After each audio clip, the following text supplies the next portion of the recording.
Okay, so welcome to 2.3. So there is no 2.2, you're not crazy. It's 2.1, then 2.3. Of course, if you had any questions with the homework, you were already going to be on that Zoom call asking me about it. But if not, go do that real quick.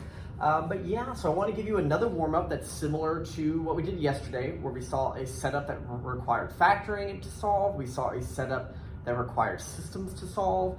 And we also saw that you technically do need to plug back in those values to check if only one works, if both work, if both don't work, that kind of thing. So I wanted to give you one more example of something like that to try. And we also have an interesting kind of a logic puzzle warm-up. But I'm going to have you try this one first. So if you want to pause in this video and check it out, do that. If not,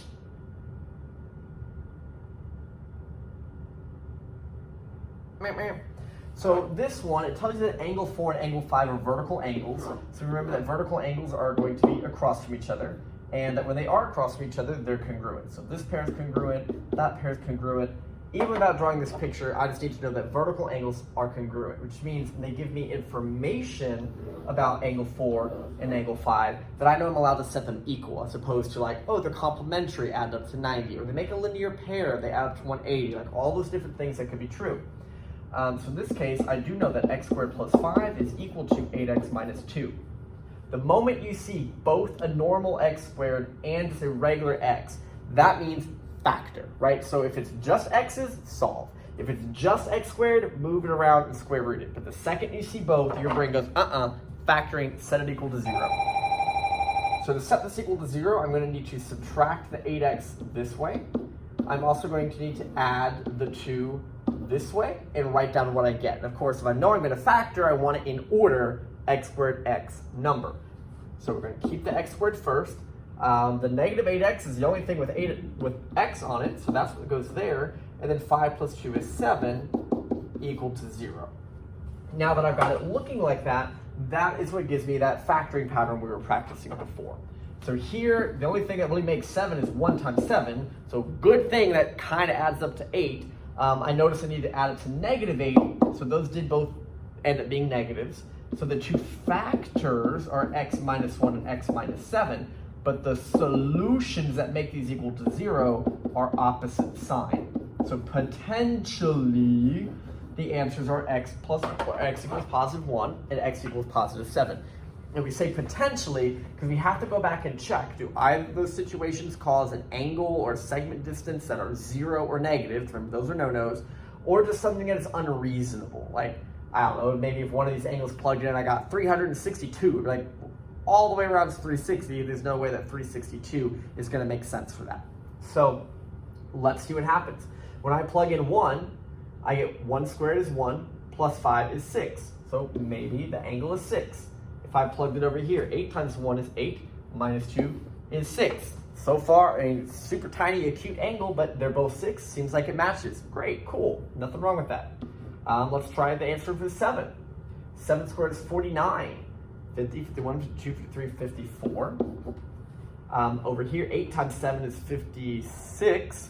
Minus 2 is 54. So in both of those situations, when I plug in x equals 1, I get 2 angles that are congruent. When I plug in 7, I also get 2 angles that are congruent. For this problem, both of those x values work.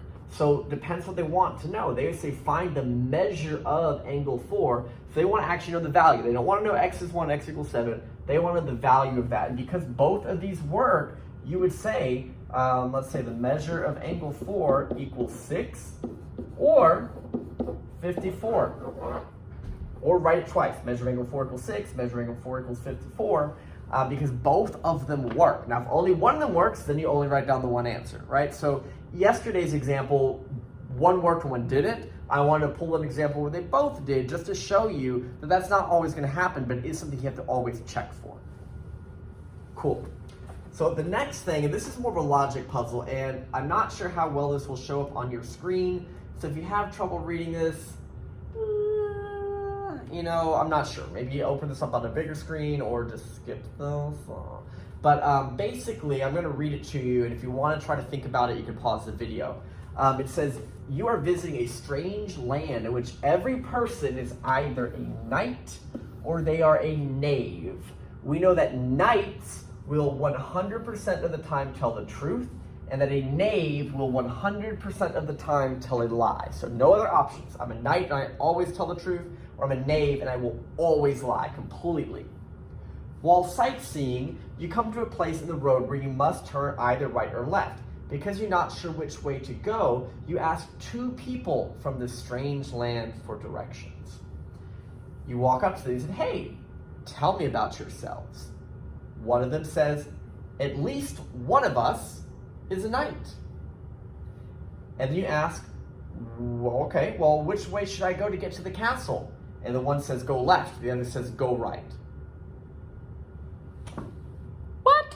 Okay, so we have to figure out, based off this logic, which one of those should I believe and which way should I go? So if you want to try to reread that or rethink about it, put pause on this video and then see if you can come up with the right answer. If not, then I will go ahead and go over it.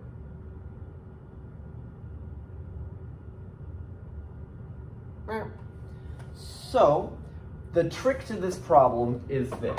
When it said, tell me about yourselves, and the first person says, at least one of us is a knight, we have two situations. If this guy is a knight, so if A is a knight, then he is always telling the truth. So at least one of us is a knight means I have one knight, or and one knave. But if it says at least one of us is a knight, then the other option is that both of them are knights. Okay? If person A was actually a knave, meaning he always tells a lie, then saying at least one of us is a knight, if that's a lie, then that means both of them are actually knaves, because he's telling you a lie. At least one of us is a knight. Well, that's not true, because both of us are knaves. So again, to kind of recap, the first person said at least one of us is a knight. If he is truly a knight, then it's either one of each or they're both knights. If he's truly a knave, then they're both knaves. Right? These are the three different things that could right now be happening, and you're like, okay, still not helpful. So what then becomes helpful is when you ask which way should I go to the castle, that same first person says go left, but the other one says go right. So here's where the interesting thing happens. If they were both telling you the truth, they would both have told you the same direction.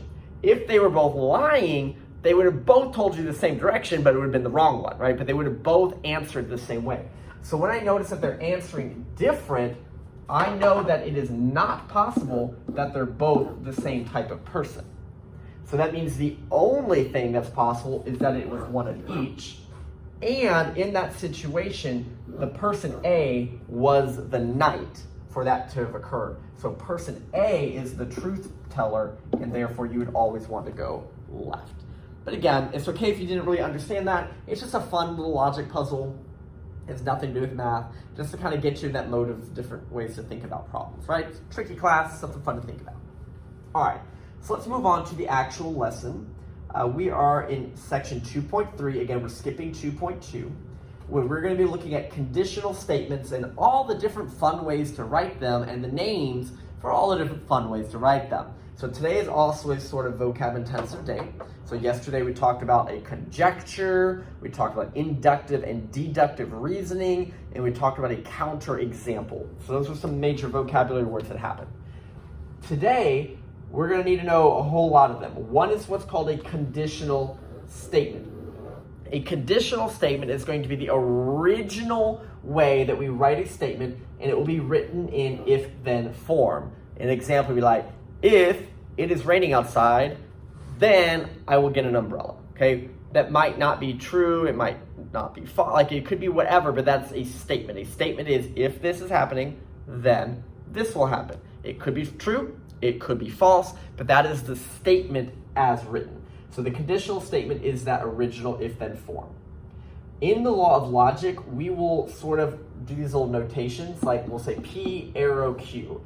And I'm not sure why they use P and Q, because P represents the hypothesis part, Q represents the conclusion part. So it's kind of some weird vocabulary here.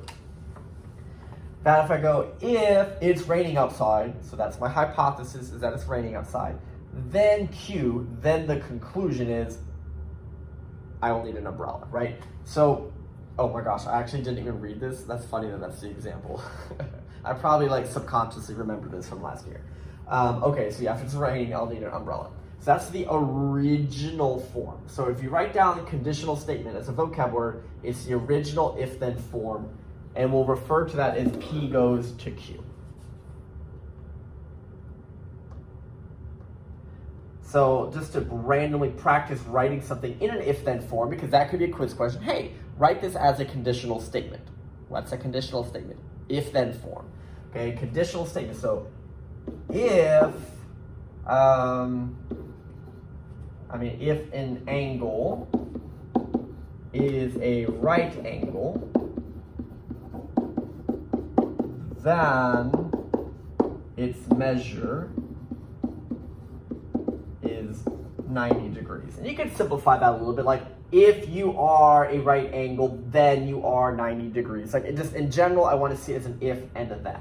And remember a vocab up top, if it says if an angle is a right angle, that is the hypothesis part.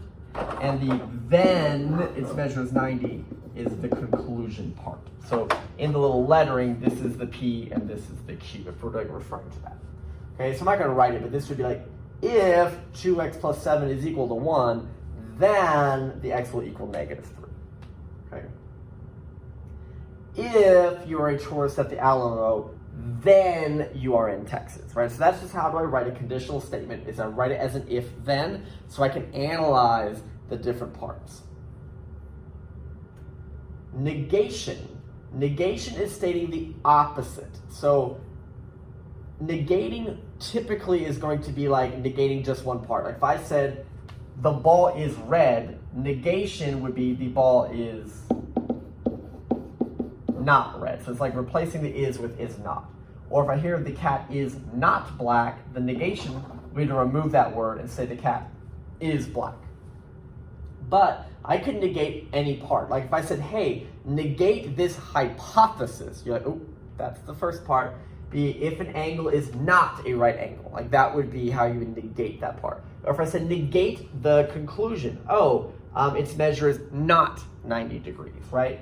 If I said negate the conclusion here, you're like, that's the second part, then I am not in Texas. Okay, so negate just means to switch the fact that it has the word not or it doesn't anymore. And again, just knowing who's what part, like hypothesis is first, conclusion is second, in case it tells you just to negate a piece of it.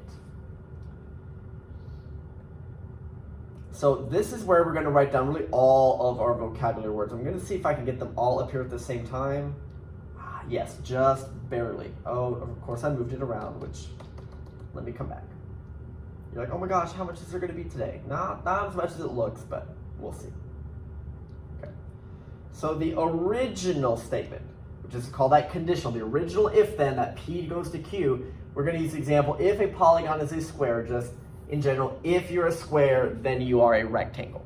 Okay, which is true, because remember, a square is like a special rectangle where all four sides are the same. So I would agree that's a true statement. Okay, a conditional statement doesn't have to be true. We're going to see that in a minute. A conditional is just how it's written. Might be true, might be false, but I have a statement, if this, then that. What is called the converse is when we switch the order that we read it in. So we're not negating, we're not changing the words like that have nots in them. We just read it backwards. So it's like, if I am a rectangle, then I am a square. Okay, that would be the converse, where you flip the order that you read them in. And again, that might be true, might be false. Like we're going to have that discussion here in just a second. But again, the original is the order it's in, if then. Converse means you just read it backwards. You switch who is the if and who is the then. It's like you switch the hypothesis and conclusion. The inverse, you know, these little weird wigglies, I kind of think of them as like negatives for negating. You don't change the order. It's going to keep the if and then in the same order, but you are going to flip or switch in that word not, or take the word not out, depending. Like these don't have the word not in them, so both of them will get a not in them. So the inverse would be, if I am not a square, then I am not a rectangle. And again, we're not talking about whether that would be true or false 100% of the time, but that is how I would write that statement.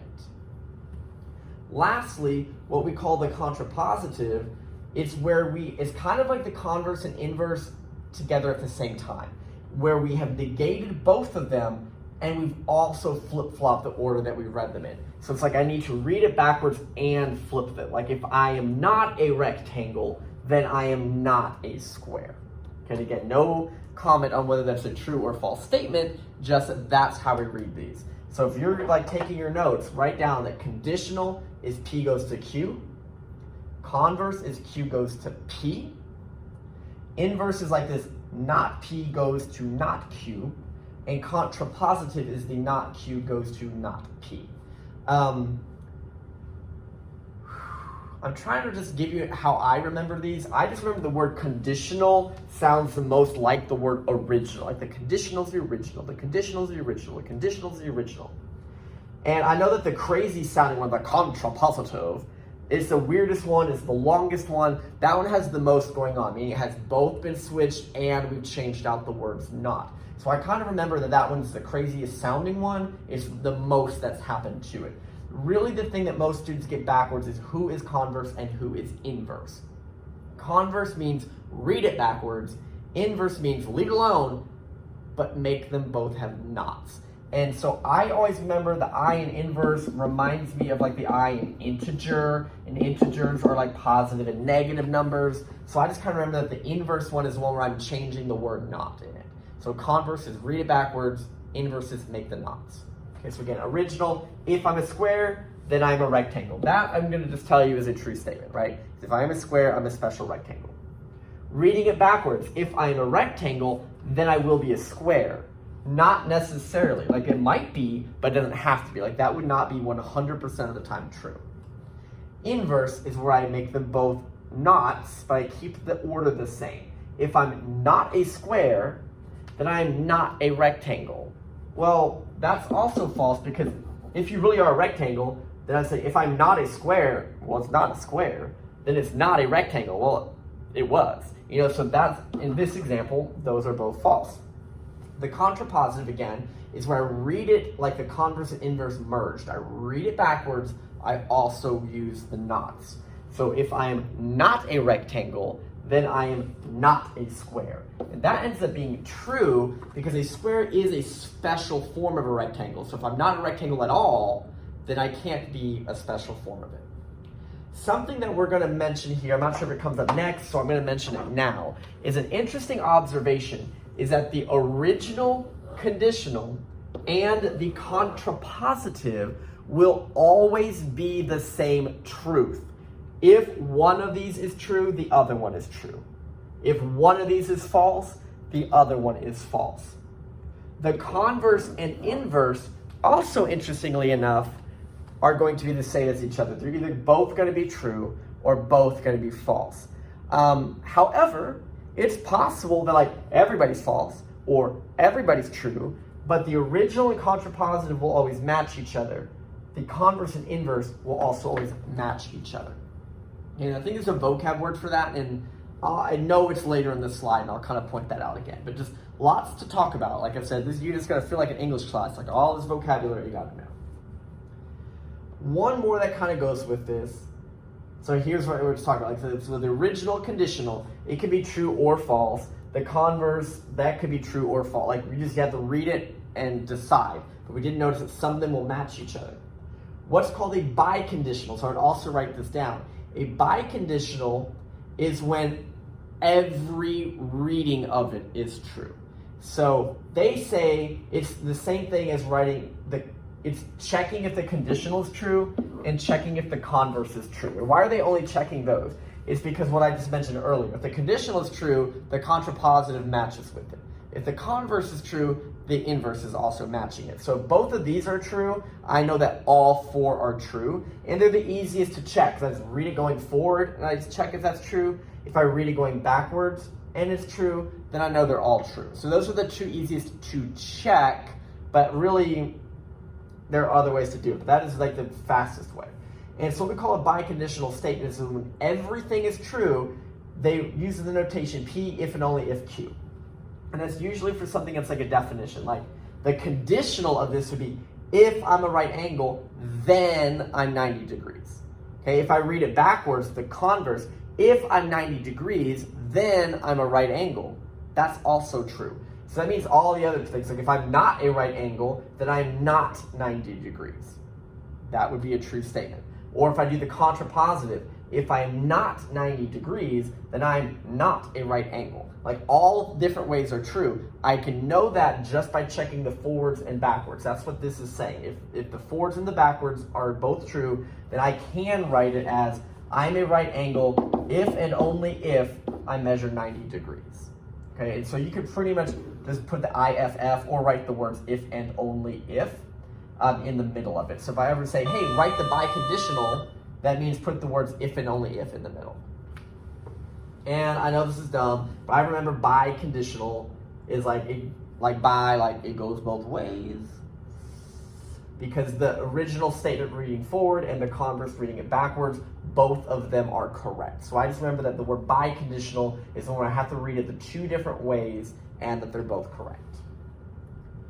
Oh my goodness. So let's see. This is saying determine the truth value of each conditional statement, and if true, explain why. If false, give a counterexample. So if we're just trying to tell you, read this, tell me if it's true or not. We're not asking you to read it all the different funny ways. We're just saying, hey, read it, tell me if it's true. And the rule for truth is both statements have to be reasonable. I'm trying to think of this. Basically, if any part of this is false, we're going to call it all false. So like if North Carolina is south of Florida, you're like, wait, North Carolina's up here, Florida's here. That's not true. This is just crazy. The statement's false. I don't even need to keep reading. Maybe that's true. I don't care. If something crazy, this is not going to be an argument I could use, right? Normally we're going to be doing math stuff. Like here, if two angles are congruent, yes, then they are vertical angles. Okay, well, as written, this might be false. Like, if two angles are congruent, are they vertical angles? Not necessarily. I can have an angle over here that matches this angle, and they're not vertical. Now, if I were to read this backwards, if I were to read its converse, if they are vertical angles, then the angles are congruent. That would turn out to be true 100% of the time. But because any part of this can be proven false with a counterexample, it's going to be considered false. Okay, so again, we're only checking the original conditional. If I told you, hey, check all the converses, then you would read this one backwards and go, oh, that's actually true, right? So just watch. It's very vocab heavy here. If two angles are acute, so they're both less than 90, then they're supplementary. That's not possible, so we're going to call that false. If a banana is blue, false, right? Okay, apple, false. This is false. Okay, so again, if I want to say is something true or false, if any piece of this can be disproven, it's considered false. Okay, but again, I can be evil and say, hey, tell me if the converse is true for these. Okay, let's just do that super fast. Converse. If the capital of Ohio is Columbus, yup. Then North Carolina is south of Florida. Like, nope, still crazy. If they are vertical angles, then they are congruent.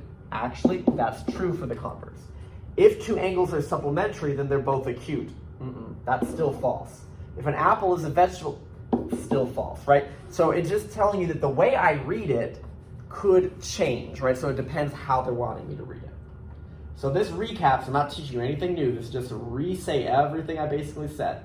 The original conditional is the P goes to Q statement, okay, where the first part's called the hypothesis, the second part is called the conclusion. So if I told you to negate the hypothesis, you would just read the if part with the word not in it, okay? If then form is just what we've been doing when we're writing these. Again, the hypothesis is like the P, the conclusion is the Q. This is the if part, this is the then part. Negating again is flipping it. So then we have all the different ways I can read it, because right, the conditional is the original. So converse is when I read it backwards, so it goes Q to P. Inverse is when you don't read them backwards. You leave it in the same order, but you do the negation. You add the words not. And the contrapositive is where you flipped them and you've made them both negative. The equivalent statements, that's what I was mentioning earlier, there's a vocab word for it. The equivalent statement is the fact that the converse and inverse always match, and that the original conditional and the contrapositive, it's right here, like the conditional and the contrapositive, they always match. So they're either both true or they're both false. So it means like if I check and I know the conditional is false, contrapositive is false. If this one is true, the other one is true. And same with the converse or the inverse. If either one of these is true, the other one will be. Or if either one is false, the other one is going to be false. So when I want to check that biconditional statement, I always like to check the original reading and I check the backwards reading. And if both of those are true, then I know that the other ones that went with them were true. And that's where you can rewrite it as if and only if. And typically that's occurring in definitions. Okay? And the last thing it's saying, if for any reason you want to prove anything at all false, just some part of it has to be false. So whether it's the if part or the then part, if any part can be shown wrong with a counterexample, then we would call that a false statement. All right, so there's a lot to read, a lot to think about. Definitely do this homework just so you can practice that vocabulary and how to switch them around. But yeah, that is something you're going to need to know. You're going to need to kind of know the notation, like the Q's and the P's. So you're going to want to write all that down or get back and grab that off the notes. All right, long video. Thanks for hanging out. Y'all have a good one. Okay, just realized I forgot to pull up the homework page. It's on your calendar, so if I didn't pull this up, you can always do that. But it's on page 111 to 115. These are the problems. Mind you, have a quiz coming up this Thursday that covers yesterday's lesson and today's. So tomorrow we're going to talk about stuff, but that won't specifically be on the quiz, but definitely yesterday and today will. Okay, and again, just a reminder to always be working on your chapter worksheet. Log on and ask me questions about that as you go. All right, thanks guys.